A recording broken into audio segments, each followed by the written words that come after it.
It's January 29th, 2025, around 8:45 local time. The sun is setting in the DC area, and American Airlines Flight 5342 is on final approach to Ronald Reagan International Airport. They don't realize it yet, but in just a few moments, they're about to be part of the deadliest commercial aircraft crash in the United States since 2001.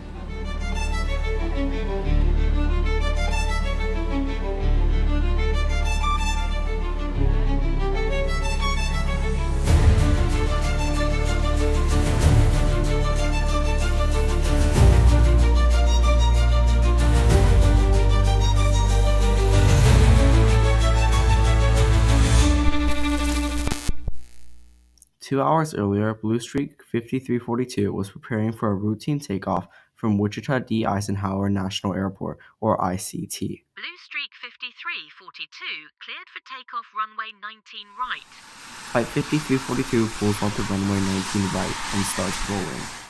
American Airlines Flight 5342 is operated by PSA Airlines, a wholly owned subsidiary of American Airlines Group. The CRJ 700, registered N709PS, had been manufactured by Bombardier in 2004 and had been flying for PSA Airlines since 2005. It had struck a deer at Charlotte International Airport in 2017. As the plane leveled off at its cruising altitude of 33,000 feet approximately 25 minutes into its flight, all was well. The plane will continue its uneventful journey towards Reagan National. At around 6:45 p.m., a U.S. Army Black Hawk helicopter registered OO-26860 took to the sky from Davidson Air Force Base with the call sign PAT-25. Around 8:15 Eastern Time, Flight 5342 would begin its descent towards Washington, D.C. Around 8:40 p.m. Eastern, PAT-25 turned onto Helicopter Route 1. The FAA designates helicopter routes in the highly restricted D.C. area in order to better manage helicopter traffic. Helicopter Route 1 runs along the Potomac River until it meets with Helicopter Route 4 near Reagan National Airport. Route 1 then continues up the Anacostia River, while Route 4 passes Reagan National further down the Potomac.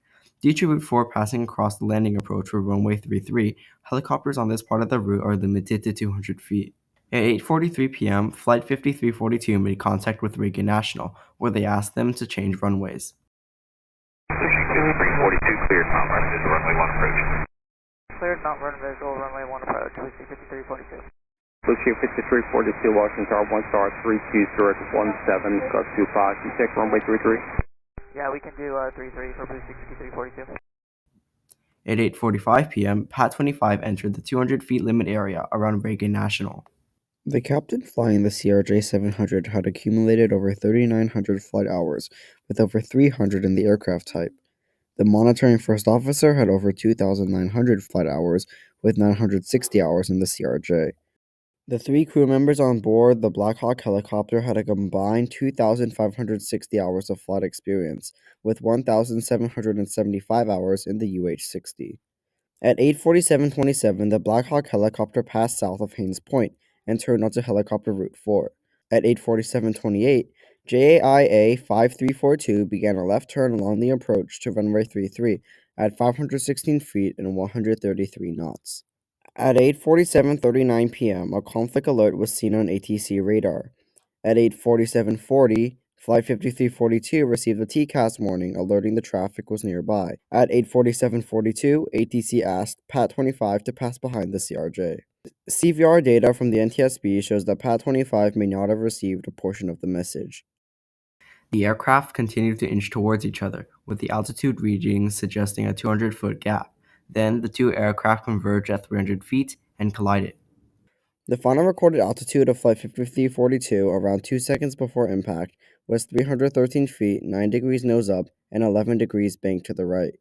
The final recorded radio altitude of PAT-25 was 278 feet.